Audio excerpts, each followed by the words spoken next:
All right, all right. Happy Friday, everyone. We have made it to the weekend. I'm super excited, very pumped, of course, of course.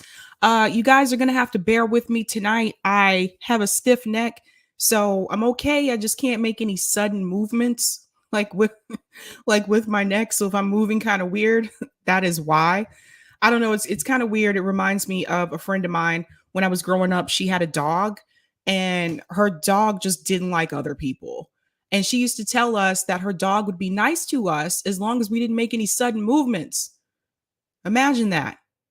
So, yes, I'm dealing with that right now. I slept wrong and my neck is just like,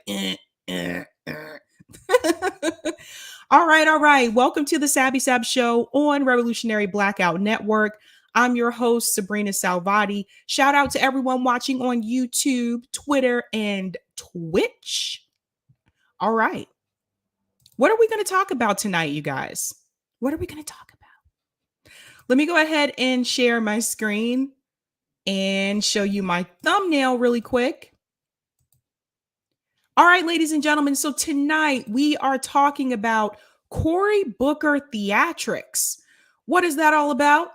Should we give him an Academy Award? And I'm going to talk about Starbucks CEO is blocking unionization. Oh boy, I can't wait to get into that story. So I have a lot to say. Want to give shout out to people in the chat really quick. Greetings, dead people thing says, I wonder when the Democrats are going to paint healthcare as a human right on the streets of DC. Perhaps Cory Booker can lead that initiative. Fingers crossed. That would be interesting. Shout out to Eric T. Red says Friday with a smiley face. What's going on, Joe OWS? Spring has sprung. Remember, girl food, not lawn. Oh, I think you mean grow food, not lawn, or something like that. What's going on? Aspen Fallen says happy Friday. Yep. What's going on? Kim says hi, Sabby Sab, and everyone in the chat. Shout out to Jenna Colby, sends 4 hearts. What's going on, Sweary Fairy? I really love that name, by the way. Been there, Sabby. Neck pain is awful. Hope it works itself out soon. Me too. What's going on? Pirate Alex says, what's up, guys? Shout out to Vegan Goddess says, greetings, comrades. Okay, I actually want to get started with the Starbucks CEO story because you guys know how I feel about like worker rights and labor in this country. A couple of months ago, employees at Starbucks decided that they are going to try to unionize, and I support that 100%. But apparently, their former CEO, who is now the CEO again, Howard Schultz, does not. Now, before I get into the story, I want to let you know who Howard Schultz is. You may remember him on the 2020 presidential campaign. He had announced that he was going to run for president, and he said that he would run as an independent. He went on multiple shows, one of them being The View, and he got grilled. Every show that he went on, they basically told him, as you can imagine, that he would be giving votes to Trump if he ran as an independent. So long story short, he decided not to continue with that run. But before he was a presidential candidate, he was also the CEO of Starbucks. And Starbucks employees have not been too happy over the past couple of months. I want to go ahead and share this story with you because it appears Howard Schultz is coming back. And Starbucks employees are not too excited about that. So here we go. We go ahead and share my screen for you here. Love to talk about labor rights, you guys. Make it a little bit larger for the people in the back. Okay, here we go. The group behind the unionization of Starbucks has advice for Howard Schultz. In an interview with RB, which is Restaurant Business, the president of the SEIU shares her take on why unions are making headway in the restaurant industry. So let's go ahead and get into this story. If Starbucks wants peace with the union, that's now actively trying to organize more than 150 stores. Interim CEO Howard Schultz will have to back off and let baristas decide freely if they want to be represented, says the leader of the labor power backing the drive. So, as I mentioned, Howard Schultz was not the CEO. He had stepped down from that, but he's now come back as CEO in the interim for however long that lasts. In an interview with Restaurant Business Service Employees International Union President Mary Kay Henry contended that Schultz squandered employees' respect last year with his pushback against the baristas in Buffalo, New York, who started the nationwide union rally. Four units there would ultimately vote to become a part of Workers United, an affiliate of Henry's SEIU. One voted to remain union free. Schultz, the force that made Starbucks the powerhouse it is today, argued at the time that a union wasn't needed.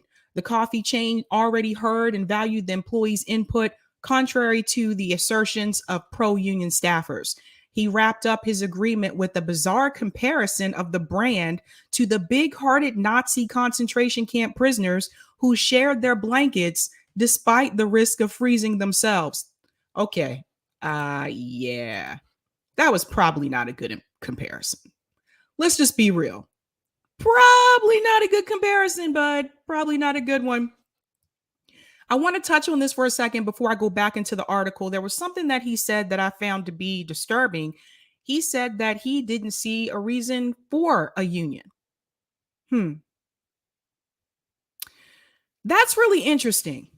And the reason why I say that is because why would you be against that?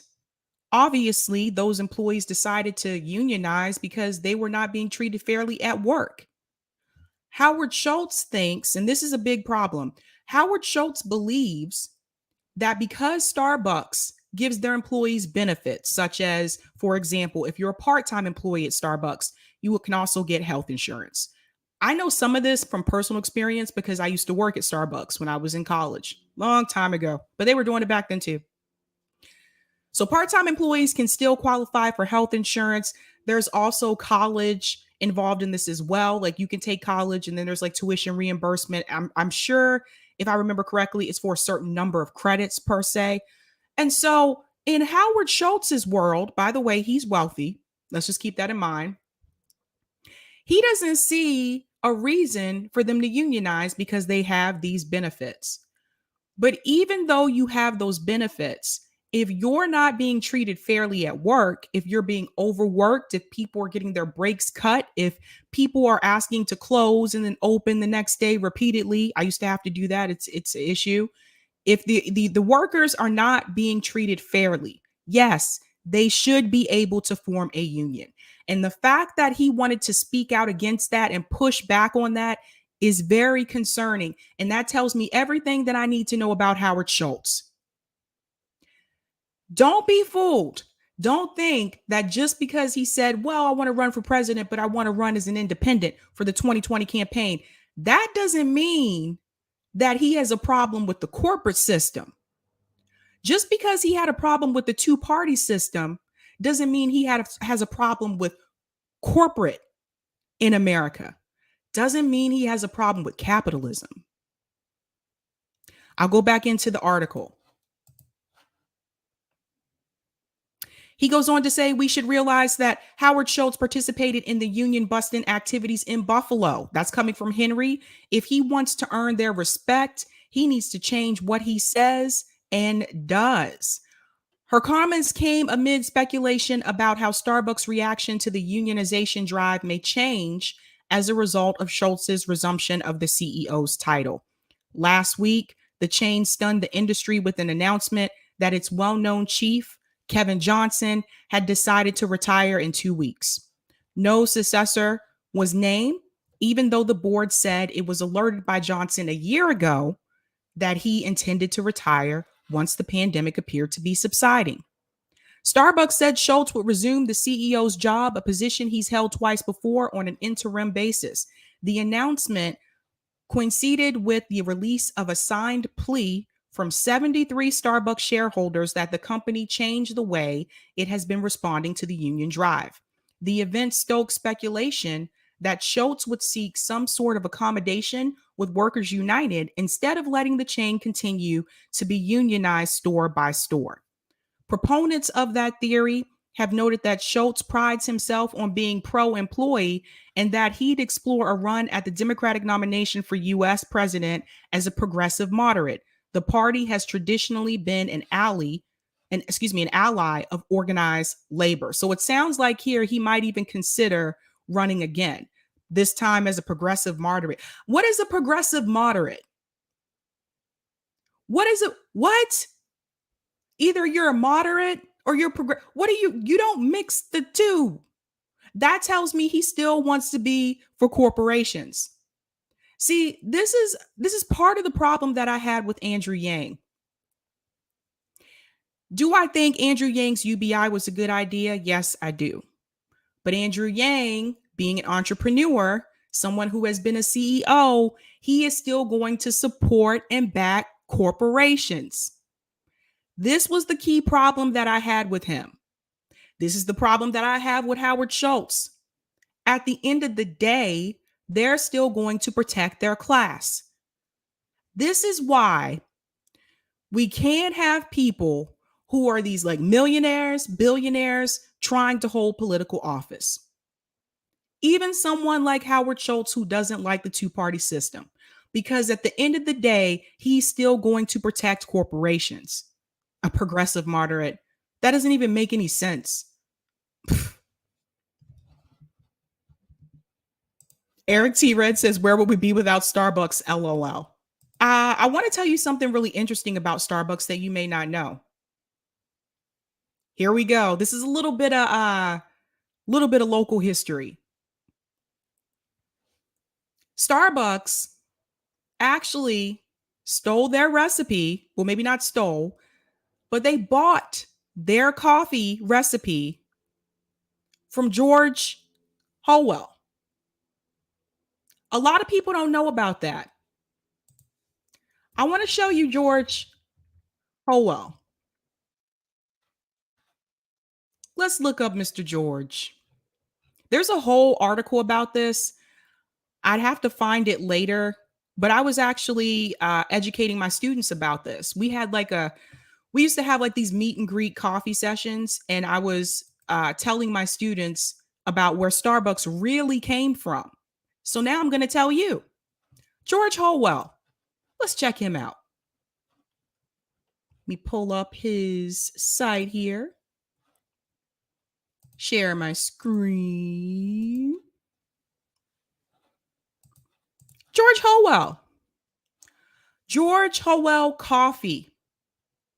What a lot of people do not know when we talk about Starbucks, the person who actually came up with the recipe, the original coffee, was George Howell. He was here in Massachusetts. It was his coffee. It was his thing. Somehow news got out to a couple of people in Seattle about his coffee. That's how good it was. I'm going to go into some detail about what happened to that coffee in a second. Sorry, I used to be a big coffee drinker. Now I just stick to tea.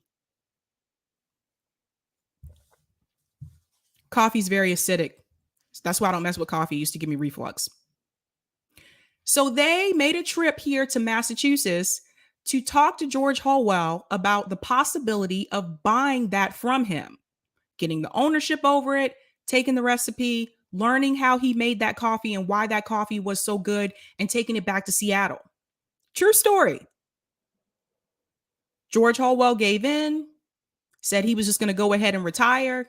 They took that recipe back to Seattle, created Starbucks, and they tweaked some things about it. And years later, I think it was about a couple years ago, George Howell decided to come back. And the reason why George Howell decided to come back is because he said, when I sold them the rights to that, when I sold them that recipe, I thought that they would maintain the integrity of the coffee.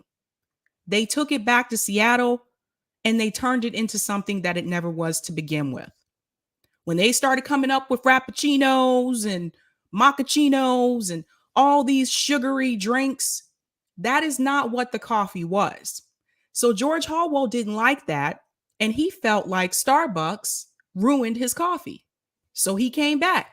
And here he is, George Howell Coffee. If you are a big coffee drinker, I recommend that you do check it out. I can't try it. I told you gives me reflux. It's too acidic. But he's still around, and it's located in Acton, Massachusetts. You can also purchase it online. I'll put it here in the chat for people who are interested. For all you coffee lover people, here you go.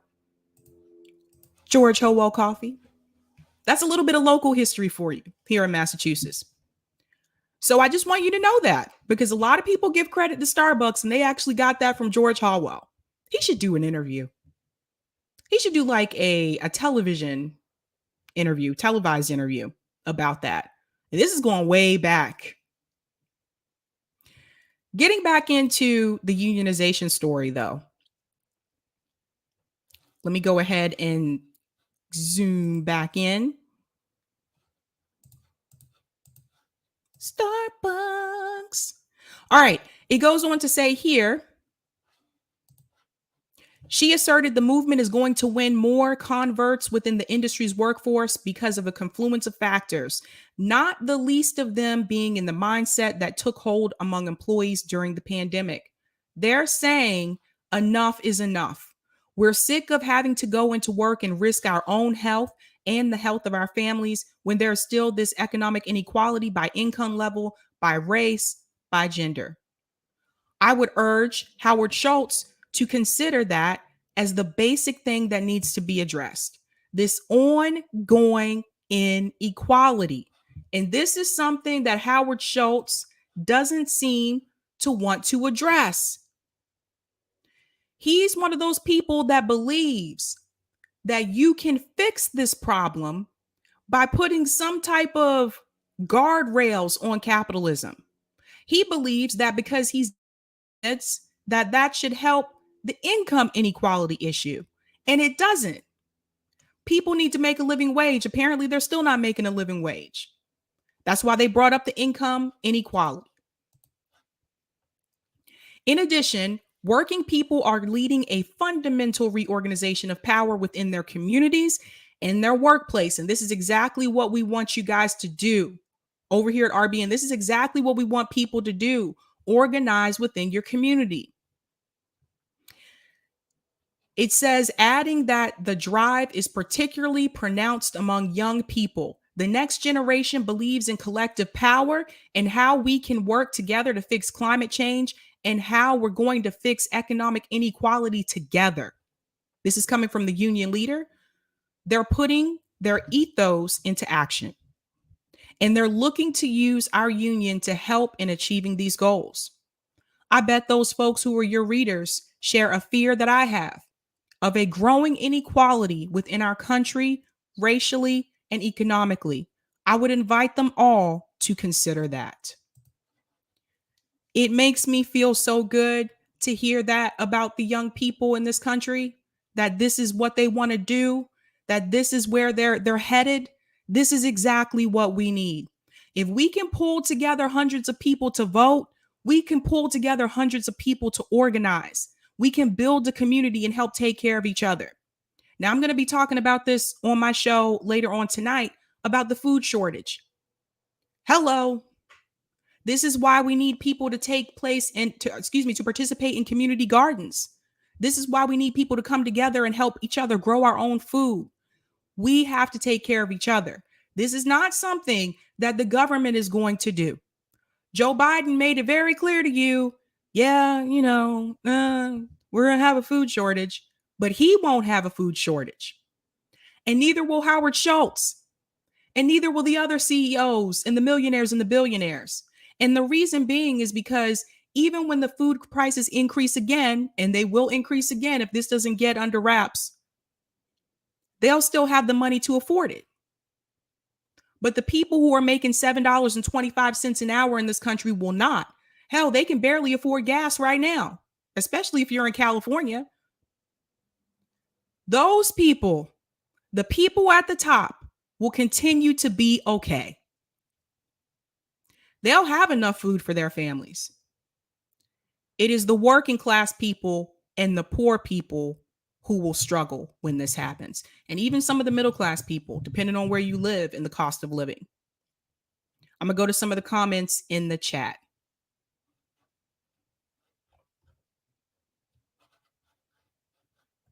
Whoopsie. A kid said, yes, collective power. This is what we need, guys. This is what we have to do. Hi, Trish T. Says Sabby. What's up? Joe OWS says mate tea is coca leaf, no caffeine yet. Huh. Interesting. I don't know about that. I've never tried that before. Joe OWS also said, think global, act local. Yes. Yes. This is something I do want us to pay attention to, is like not just building community within the United States, but building community with people abroad too. Just because we're not next door to each other doesn't mean we can't help each other out. Look, those of us at RBN, we don't live next door to each other. We don't live in the same state. Some of us are in different time zones, but we still find a way to work together. And with all the technology that we have today, there's really no excuse for it. There really isn't. Sorry, going to more of the comments here. Lady Alex M said, it will take away more suffering unless we come together collectively to pool our resources and enable us to live and thrive. Yes. Yes. I have someone coming on next week that's going to teach people how to grow their own food. I think that's heavily important. I wish I would have done this months ago, to be honest with you. But this is someone who's done it. They grew up on a farm. They know how to do it. So that'll be an important conversation. Jess said, hi, Sabby. People win when they work together, and there are more of us than there are the rich. Exactly. There's way more of us than there are of them. Way more. Baba Yaga Prepper says, we are on the verge of an economic lockdown. This is what's going to push left of the middle class out. Take away private retirement, etc., etc. I agree. I'm glad you brought up retirement. I do want to add something to that. I do want us to think about the people who are retired and they're on a fixed income.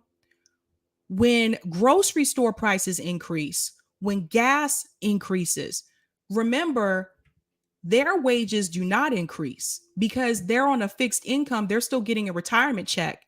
So this was one of the things my dad said to me recently, and I pick on my dad a lot because he won't retire. Every year he says he's going to retire and he won't. Now he's retired from the military, but he's not retired from the post office. So he's still there. And I tell my dad often, when are you going to retire from just go? Like, you could have done this like 2-3 years ago. And my dad told me recently, when you retire, you're on a fixed income. And I was like, yeah, but Dad, you're fine. I'm like, you got the military, you got the Coast Guard, you'll be fine. Excuse me, the post office, you'll be fine. And he said, yeah. And then what happens if things get more expensive? And that's where we are now. We literally just had this conversation a couple weeks ago. And that's why he won't retire yet. And I think it's really sad that we're at this point in this country where you have people who are of retirement age and they can retire, but they won't because they're afraid that they won't have the income to pay for their basic things, because prices are increasing and things are continuing to increase in this country. I even told him to sell his house. I said, sell your house. You don't need it. The kids are gone. He said, yeah. But then if we get an apartment, then we have to pay rent. Then we're giving money away to somebody else. That's true too. What do you do? I think it's ridiculous to go into Walmart and I see people who are clearly way past retirement age and they're having to work. And you should talk to some of them. Some of the greeters that you see at the door when you walk into Walmart, don't just fly by them. Have a chat with them one day. I did that one time and I was like, why do you want to work? And you know what I was told? I was told that they have to because their retirement check is not enough. That's crazy. It's crazy. Gary said, and Steve Jobs stole his reality distortion field from then Senator Joe Biden. Interesting. Interesting. Joe OWS said people on Social Security got a 6% increase in their Social Security checks this year. At the same time, Medicare premiums are up 7.5%. Yeah. And I just saw something actually before I went live. It was an article. Unfortunately, I didn't get a chance to add it to this episode that said that Joe Biden's trying to privatize Medicare for all those people on a fixed income. A kid said, Sabby, during a recent podcast, it was confirmed corporations have raised prices without legitimate reasons, and they're taking advantage of the current events. Proof corporations don't care about us. 100%. They don't. They don't. They're like, oh, now's the time. Sweary Fairy, Sabby, do you know if your former guest will talk about composting? I would love a crash course. I think that's one of the items on the outline. I have to double check. I thought composting was on there. But one of the things that she brought up to me, which I think is really important, is she said it's not just about learning how to grow your own food. You also need to know how to properly store it. Otherwise, it won't be any good for you. So she's going to talk about that as well. That's right, guys. Hit that like button. It really helps with the algorithm. Really helps.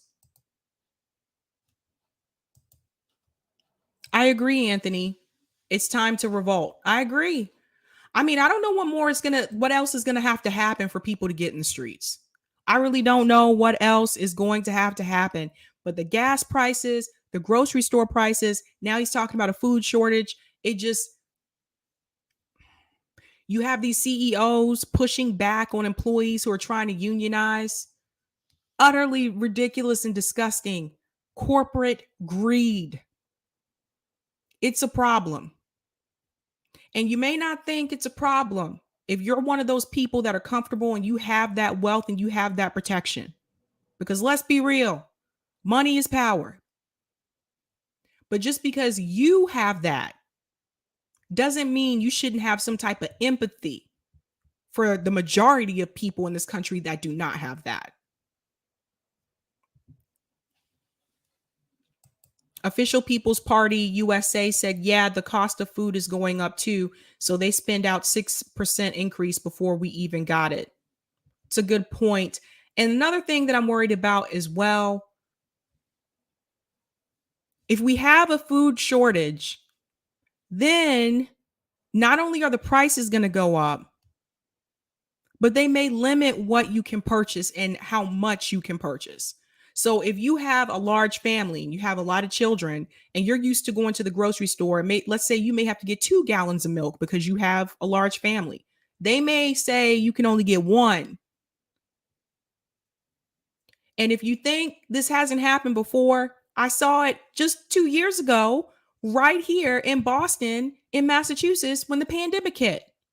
All of a sudden, there were limitations on how many items you could get. We should have started doing this a long time ago. I remember going to the grocery store and there was no toilet paper. There were no paper towels. People would just hit the shelves. I think the fact that that happened in this country, the way that it did, and the fact that the United States government wanted to give us a sleazy, lousy stimulus check, it's appalling. They should have been giving people monthly recurring checks. Then we probably wouldn't be in this situation. I'm going to go on to my second story, which is about our favorite actor, Mr. Cory Booker. This guy's a piece of work. So, Ketanji Brown Jackson, for those of you who have been paying attention to the Supreme Court confirmation hearings, has been getting a lot of questions, obviously, about her background, whether or not she's qualified to be there, yada, yada. It's just a play. We've seen this play before. And all the congressmen and women and the senators, they're just actors. I feel like this is just theatrics. We already know that she's going to be confirmed. So this little play, this show that they're putting on, for me, I feel like this is just for ratings. I feel like it's ridiculous and it's not necessary. But Cory Booker, if there's one that will top all the actors, it is him. Now, regardless how you feel about Ketanji being confirmed or not, I brought this up before on my show. I think the fact that they keep saying, well, oh, to be the first Black woman, this is a monumental moment. I don't like that. I don't like when they use that identity politics as the reason why we should want this person in. I think you should look at their background. I think you should look up what happened with her and Lockheed Martin and the Black employees that were there and what happened to those employees and how she sided with Lockheed Martin over the employees. I think people really need to look into that. You know, I'm one to look for it because the other Black female that they recommended before her, Michelle, she was another one that spent her career backing the corporations instead of the people, instead of the Black employees that filed racial discrimination lawsuits. She ruled in favor of the corporations.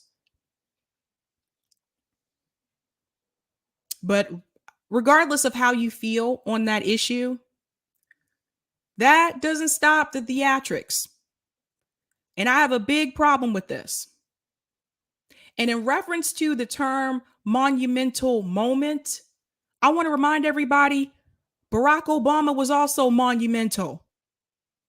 Kamala Harris was also a monumental moment. Clarence Thomas was a monumental moment. Where has that gotten us? So listen to this video with Cory Booker responding to Ketanji. If this is not a show like I have seen, somebody give this man an award. Here we go. You got here how every Black woman in America who's gotten anywhere has done by being like Ginger Rogers said, I did everything Fred Astaire did, but backwards in heels. And I want to tell you, when I look at you, this is why I get emotional. I'm sorry, you're a person that is so much more than your race and gender. You're a Christian, you're a mom, you're an intellect, you love books. But for me, I'm sorry, it's hard for me not to look at you and not see my mom, not to see my cousins, one of them who had to come here and sit behind you. She had to have your back. I see my ancestors and yours. Nobody's going to steal the joy of that woman in the street or the calls that I'm getting or the texts. Nobody's going to steal that joy. You have earned this spot. You are worthy. You are a great American. That is the story of how you got to this desk. And so you faced insults here that were shocking to me. Well, actually not shocking. But you are here because of that kind of love. And nobody's taken this away from me. So you got 5 more folk to go through. 5 more of us. And then you can sit back and let us have all the debates. And I'm going to tell you, it's going to be a well-charted Senate floor because it's not going to stop. They're going to accuse you of this and that. Heck, in honor of your person who shares your birthday, you might be called a communist. But don't worry, my sister. Don't worry. God has got you. And how do I know that? Because you're here. And I know what it's taken for you to sit in that seat. Today, you're my star. You are my harbinger of hope. This country is getting better and better and better. And when that final vote happens, and you ascend onto the highest court in the land, I'm going to rejoice. And I'm going to tell you right now, the greatest country in the world, the United States of America, will be better because of you. Thank you. Thank you, Senator Booker. We're going to take a 10-minute break. Thank you. And come back and have the last 5 senators ask their questions. Okay. Let's break this down. Bit by bit, let's break this down. Somebody give Cory Booker an Academy Award. Go ahead and hand it to him now. We don't need any other nominees. Just give it to Cory Booker. Let's break down what he said in this video. Here we go. There's some problems with what he said in this video. You got to hear how every Black woman in America who's gotten anywhere has done by being, like Ginger Rogers said, I did everything Fred Astaire did, but backwards in heels. And I want to tell you, when I look at you, this is why I get emotional. I'm sorry, you're a person that is so much more than your race and gender. You're a Christian, you're a mom, you're intellect. Now, he just told you she's a person that is so much more than her race and gender.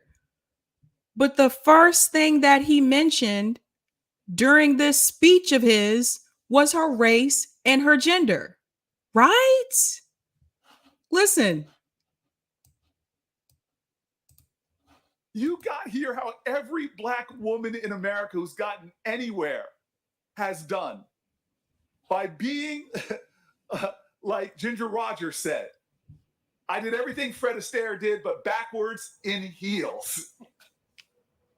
And I want to tell you, when I look at you, this is why I get emotional. I'm sorry, you're a person that is so much more than your race and gender. You're a Christian, you're a mom, you're intellect, you love books. But for me, I'm sorry, it's hard for me not to look at you and not see my mom, not to see my cousins, one of them who had to come here and sit behind you. She had to have your back. He's going for the heartstrings here. It's hard to look at you and not see my mom, who had to come behind you, just like you did. Listen to it. I see my ancestors and yours. Nobody's going to steal the joy of that woman in the street, or the calls that I'm getting, or the texts. Nobody's going to steal that joy. He's making it about him. Cory Booker does this best, by the way. He always takes someone else's personal pain and finds a way to make it about him. Cory Booker is notorious for doing this. I'll carry on. You have earned this spot. You are worthy. You are a great American. That is the story of how you got to this desk. And so you faced insults here that were shocking to me. Well, actually not shocking. Okay, let me come into this part too. Considering some of the things that have been said to her, especially some of the things coming by Ted Cruz and other people as well, and he just told you, you've heard some things here that have been said about you that Cory feels is shocking to him. First, he said it's shocking, and then he said actually not shocking. Cory Booker knows how many Black people are in the Senate. Come on. Come on. He knows it's not shocking. But what I would want to say to Ketanji is, based on the way that they've already treated you, why would you even want to go into that system? This is the thing. See, this is the problem with being the first one of anything. And I've mentioned this before. This is the problem with being the first woman. This is the problem with being the first Black person, the first Black man, the first Black woman to be president, to be vice president, to be whatever you go into, even in the workforce. People want to use that tone, people want to use that significance that you're the first and not really thinking about what you have to go through when you are the first, the criticism, the scrutiny that you get when you're the first. Now, again, I already told you how I feel about her. She's a neoliberal. I'm not down with that. She's backed corporations. I'm not down with that. But this is the problem when you are one of the first. Go back in. But you are here because of that kind of love. And nobody's taken this away from me. So you got five. So again, he's making it about him. He just said, you are here because that kind of love. And nobody's taking that away from me. From him.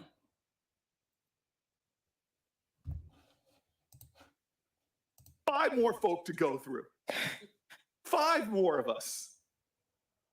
And then you can sit back and let us have all the debates. And I'm going to tell you, it's going to be a well-charted Senate floor because it's not going to stop. They're going to accuse you of this and that. Heck, in honor of your person who shares your birthday, you might be called communist. That problem right there. I have a problem with that. 2 things. In honor of someone who shares your birthday, not relevant. Not relevant. Doesn't matter if you share a birthday with her. Leave that shit out. Sorry. Not relevant. The second part, when he said, hey, you might even be called a communist. What's wrong with that? I just wanted to show you how Cory Booker just in a sneaky little way just demonized that. Listen to it again. Heck, in honor of your person who shares your birthday, you might be called a communist. See?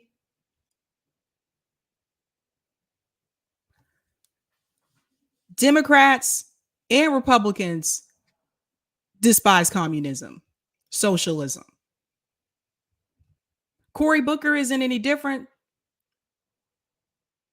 So he just, in his little sneaky, underhanded way, just told you that communism is bad without saying the words communism is bad. Peter Ione said, I picked up on that right away. Yeah. I wonder if other people picked up on this. Because it's when I watched this video the first time, I was like, did he just say what I think he said? A sneaky little way. Because Cory Booker, at the end of the day, is still a capitalist. This is why I tell you there really isn't that much difference between Democrats and Republicans. Both of them still support capitalism, and both of them are corporate. The parties are corporate. So Cory Bush, I keep wanting to call him Cory Bush. Cory Booker just said the quiet part out loud.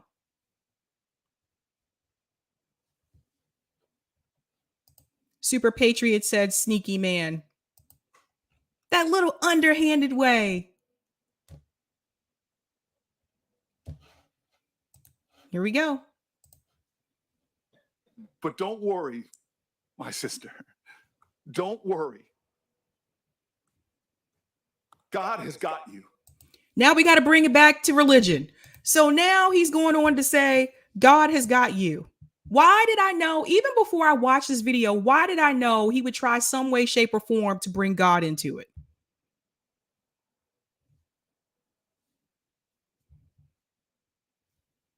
You know who else does that? Republicans do that. See, they're not that different.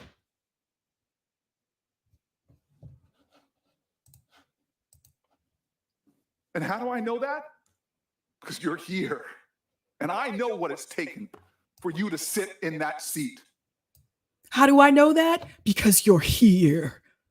Because you're here. Today, you're my star. You are my harbinger of hope.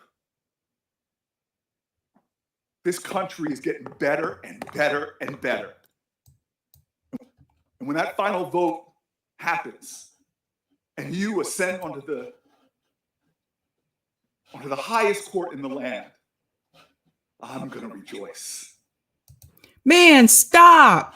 Like, he goes on. Okay, he just told you this country is getting better and better. For who? Who is the country really getting better for? If you're poor or working class, it's not getting better for you. Might be getting better for Cory. Not the majority.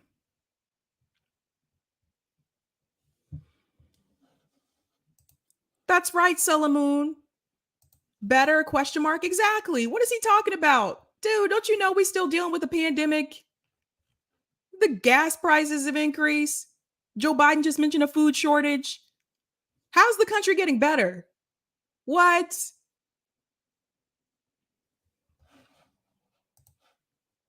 And I'm going to tell you right now, the greatest country in the world, the United States of America. Stop right there. I don't like that. I don't like that. Again, this is something that both Democrats and Republicans do. The United States of America, the greatest country in the world.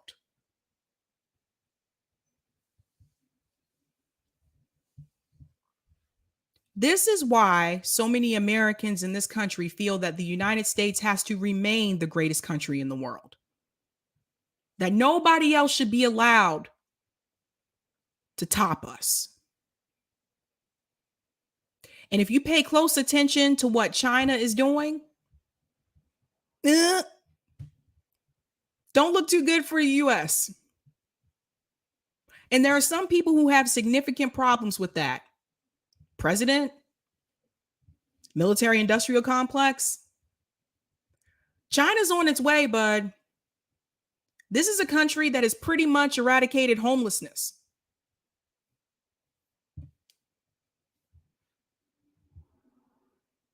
We have not done that here. Our government isn't even trying to do that here. It's on its way, bud. So I don't like when people use that talking point, that bragging talking point about the United States being the greatest country in the world. What if we're not the greatest country in the world? What if we're number 2 or number 3? Is that a bad thing? We don't feel so great right now, bud. We don't feel so great right now. This is one of the problems. This is why we tend to have this belief in this country that the United States has a right to tell other countries what they can and cannot do. That the United States has a right to police other countries. This is why we believe that. Because of what he just told you right there. And that talking point comes from Democrats and Republicans.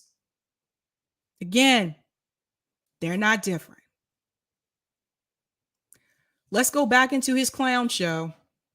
We'll be better because of you. Thank you. What? Hold on. Listen to this. Better. Hold on. Because of the greatest country in the world, the United States of America, will be better because of you. We're really going that far? We're really going there? We're really going that far? So if she gets confirmed, which most likely she will, the whole country is going to be better? What? Didn't they say the same thing about Barack Obama? Oh, this is a big moment for the United States. The country's going to be so much better. Didn't work out that way. One person does not make the country better. Not in the United States. What makes the country better is for the people who are working class, poor, and middle class coming together, creating community, and helping each other. That's what makes the country better. Not who you put on the Supreme Court for identity politics. That is not what makes the country better. And I really want you to get this message out to younger people as well, because I've seen it all over LinkedIn and Facebook, and people are falling into identity politics with this. If the only reason you believe that she should be confirmed is because she's a Black woman, that's a problem. This is exactly what corporate media wants you to buy into. We should have learned this lesson already from Barack Obama. I'm sorry. We should know this game by now. Yet I'm seeing people been on this planet, been in this country longer than me, older than me, still falling for this. So I'm going to have to talk to the older generation too, apparently. Because what did we really get? Are we still going to have the homeless problem that we have in this country if she's confirmed? Yep. Are the conditions in Black communities going to improve because we got a Black woman on the Supreme Court? No. Hell, we had a Black president and those conditions did not improve. In fact, he implemented policies that made those conditions worse.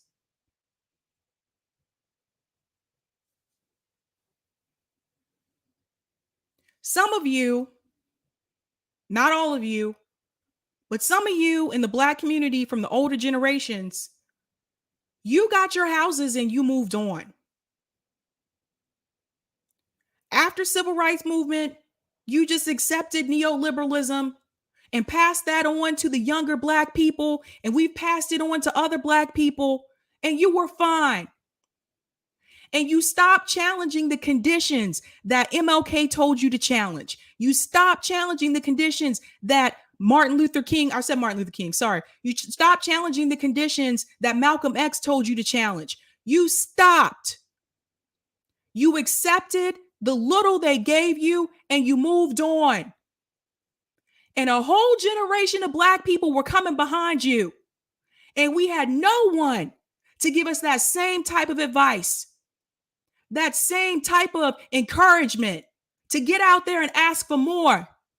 What we had was a generation of Black neoliberals who told us to just fight for what we have, who told us to go to college so we can get better jobs, who taught us how to work in a corrupt corporate system. All of the fight was gone. And you passed it on to us. We should have still been fighting. We could have gotten so much more. But for some of you who are Black boomers, you got your houses, you embraced neoliberalism, you moved on, and anything that happened to my generation, you told us it was our fault and that we needed to pull ourselves up by the bootstraps. You told us we need to learn how to save. You told us that we need to learn how to budget. You told us we need to go out and vote for Democrats, even though they weren't doing a damn thing to improve our community. So it appears I got to talk to you too. Because I don't want the Black generation coming behind me to follow that same corporate neoliberalism model. Neoliberalism, sorry. I'm pissed. Some of you stop fighting. There are some of you alive today that march with Dr. King, that march with Malcolm X, and you're silent. Not all of you, but some of you. Some of those same civil rights activists that march with Dr. King, you told us vote blue no matter who. And look at where we are now. So yes, I'm not happy with you. I'm pissed. We should have never stopped fighting. Look at where we could be now.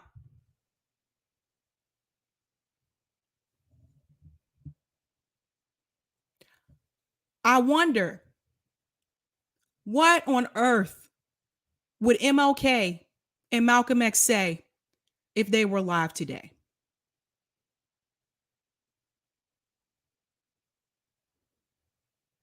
If they were alive to see that Black people just stopped fighting.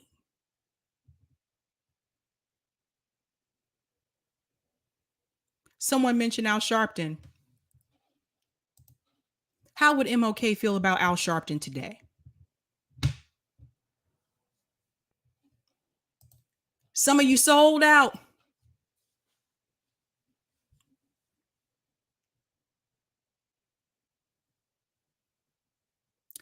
I want us to learn from civil rights leaders from the past.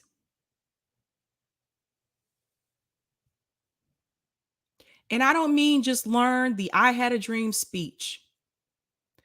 I want us to learn about the organizing and building community from the past. Because somewhere along the way, that stopped. We decided to embrace capitalism. MLK was anti-capitalist. How did we go from that to Black excellence, which is always linked to capitalism?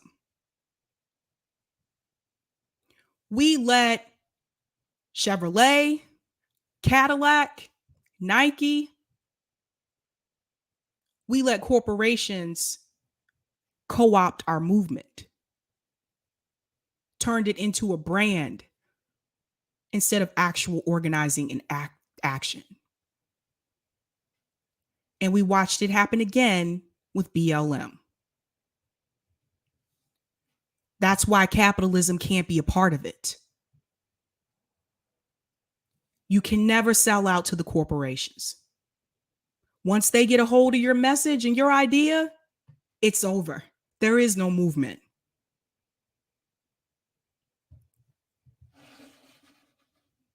Sorry, guys. I was a little heated tonight. I was talking to someone about that earlier, and it just irks my nerve when I hear Cory Booker do this. It pisses me off. Truth Bearer said every minority and every people has its share of opportunists, profiteers, freeloaders, and escapists. Dr. King. Ilfart, is that your name? Ilfart 218. Sharpton was always selling the division strategy. MLK revealed we were living in a feudalism. That's why he had to be killed.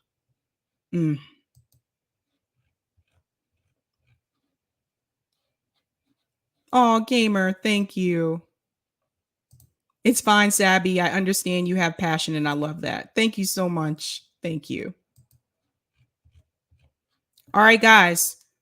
If you want more Sabby, I will be back in an hour on my channel. And tonight I am discussing, I got a lot to say about this woman in particular. It is going to get heated. Tonight I'm discussing Madeleine Albright dies. We're going to talk about her. Joe Biden food shortage. Joe Biden tanks. We're going to talk about his recent poll numbers and what's happening with him in the African American community. And I'm going to talk about the food shortage. And I'm also going to talk about, which I couldn't fit it into this thumbnail, is college still worth it? And that is actually going to lead me into the call-in discussion tonight. So that's what I'm going to be talking about on call-in tonight. Is college still worth it? If you don't have the call-in app, definitely download it. If you don't want to call in, you can just listen to it on your computer. If you do want to call in, you do have to have the app. It's on iPhone and Android. So we're going to talk about that tonight. That should be a pretty interesting discussion. So I'll be live on my channel at 8 p.m. Eastern Standard Time. And the call-in portion will begin at 9:15 p.m. And I do a simulcast. So you'll be able to call in and listen to me on call-in, but you'll also see and hear me on YouTube as well. So I do them together. Thank you so much for the super chat, Colin. Doesn't Patrice Cullors have like 6 homes? You go. There you go. Eric said, don't forget this crap works on Black elders, unfortunately, Sabby. Yeah, it's a mess, man. I hope I didn't forget any other super chats, but this one. Thank you for the super chat, Colin. Please clip this sermon, Sabby. I will. I can do that. I can do that. Actually, I'm not the best at that. Eric does those for me. Oh, man. Yeah, call in and have your say. So I'll be back on my channel in an hour, 8 p.m. Eastern Standard Time. Right now, I got to head out. I'm going to have some dinner. Have a good night. Keep up the fight.